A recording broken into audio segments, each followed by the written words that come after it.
There's a lot of confusion around video monitoring. Like, people use the term video monitoring and you hear the words video verification, but they're two vastly different things. We've got video verification built into cams, and there's over 90 brands of DVRs and cameras that you can use. But what it is, it's video verification. In other words, an existing burglar alarm will report into the monitoring station, and you've got cameras on site, so the operator then can go and have a look at some of those cameras. But the camera doesn't report the alarm. The burglar alarm reports the alarm.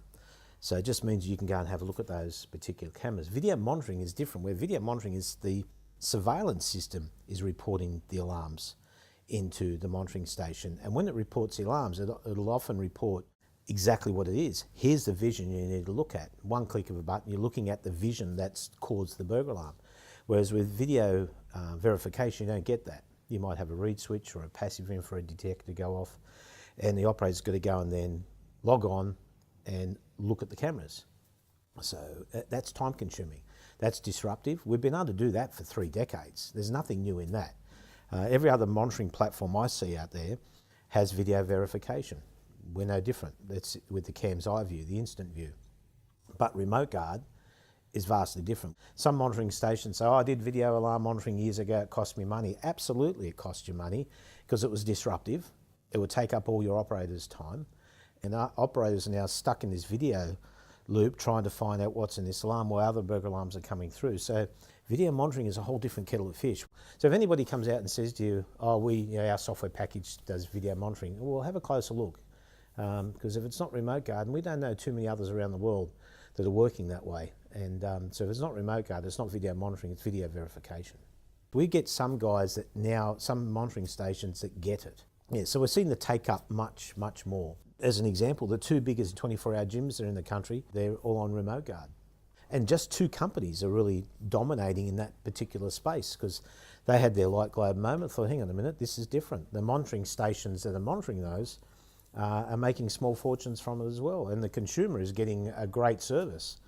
Remote guard in a couple of cases has saved people's lives in those 24/7 gyms when they've had medical emergencies and what have you. We've got 2 cameras on remote guard. One is Mobotics. It wasn't until I'd spoke to Ralph Henkel and his team that we needed a few things slightly differently to make a better solution. So it was kind of like, yeah, we'll do that. And they made modifications to their firmware, and it's been a great product. The way Mobotics worked made it really easy for us to implement that and solve a lot of the video alarm monitoring problems that we've had in the past. Simple fact is, Suretek's become the largest Mobotics distributor in the Southern Hemisphere. Mobotics announced that a year ago. We were second in the Asia Pacific region, and remote guard's got a lot to do with that.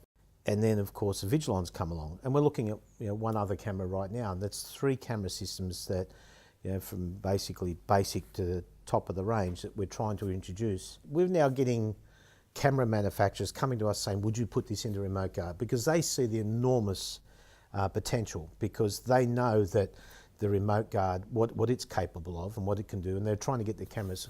We knock back so many. Certain camera manufacturers do things a little bit different, and it becomes very friendly to video monitoring.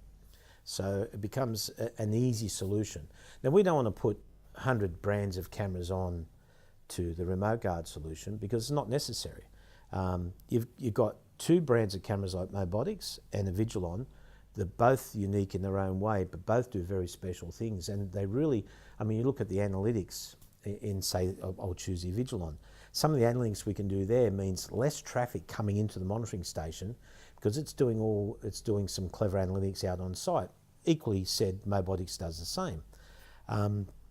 So these are 2 prestige cameras. So if somebody really wants video monitoring and someone wants to pick up the ball and run with it and make good coin out of it, then those are the 2 brands of cameras you should choose if you want to do video monitoring. Because we've already done the hard work and looked at what other cameras can and can't do. Monitoring centres now need to open their eyes to the future. You're seeing it all the time. NBN's affecting the way they connect. If people are hanging on to the rebate business, then you're making a terrible mistake. Whilst that's been quite good as an additional revenue, or not so much additional revenue, rebates have been good as a subsidy. I mean, alarm monitoring has just dropped and dropped and dropped because we've had that rebate was like this, the rebates were part of your monitoring.